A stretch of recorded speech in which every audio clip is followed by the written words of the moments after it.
บายดีเด้อสบายดีมื้อนี้จะมาสอนวิธีเฮ็ดกระดุมยวงเสื้อไหมเด้อตัวอย่างดุมยวงเป็นดุมแบบนี้บางคนก็เอิ้นต้องแต่อาจารย์เอิ้นยวงวิธี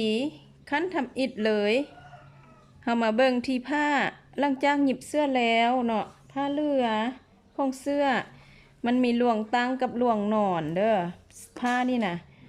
แล้วเฮาจะบ่เอาทางหลวงตั้งทางหลวงนอนอันนี้หลวงตั้งนี่เฮาเอาทางเสลียงหลวงนี้บ่แม่นหลวงตั้งแล้วก็หลวงนอนอันนี้สมมุติว่าแม่นบ่แม่นสมมุติแหละตัวจริงเลยแหละ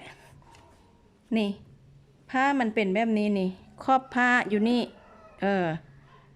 นี่เอิ้นหลวงตั้งทางเทิงทางลุ่มเขาเอิ้นหลวงตั้งอันเนี้ยโอเคแล้วเราจะมาตัดกระดุมเดี๋ยวนี้นะเอาหลวงเสลียง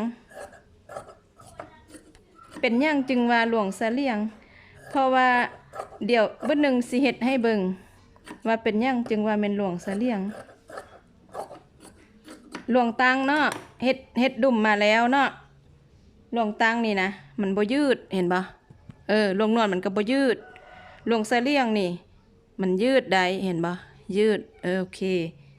เพราะฉะนั้น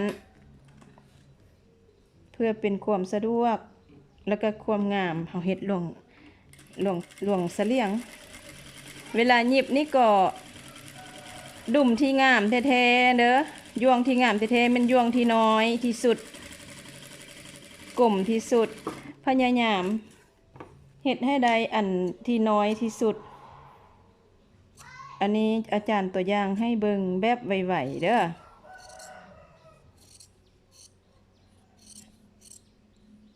ตัดเกี่ยนออกเพื่อให้มันปีนง่ายแล้วอันนี้เป็นเหล็กปีนยวง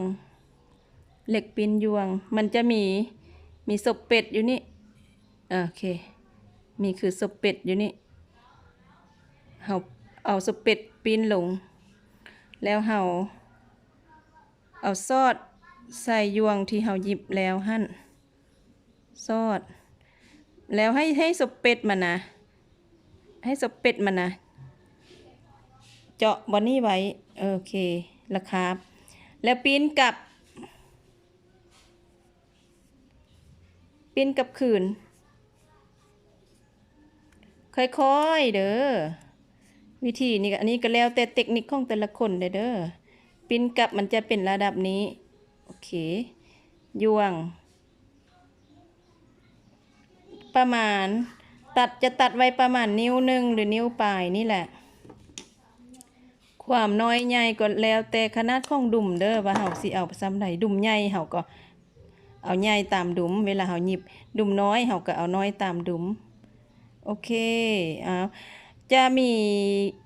มีออกมาซ่อน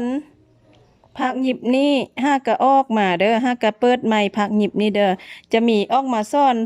แบบแล้วก็วิธีใหม่ของการเข้าเสื้อใหม่จะมีแบบใหม่เข้ามาเรื่อยๆเลยเด้อผู้ใดสนใจกดติดตามกด Subscribe ให้แด่แล้วก็เพราะว่ายังออกมาซ่อนบทใหม่ตลอดแล้วจะโชว์อยู่ในแจ้งเตือนของน้องเลยเอาขอบใจหลายๆสุข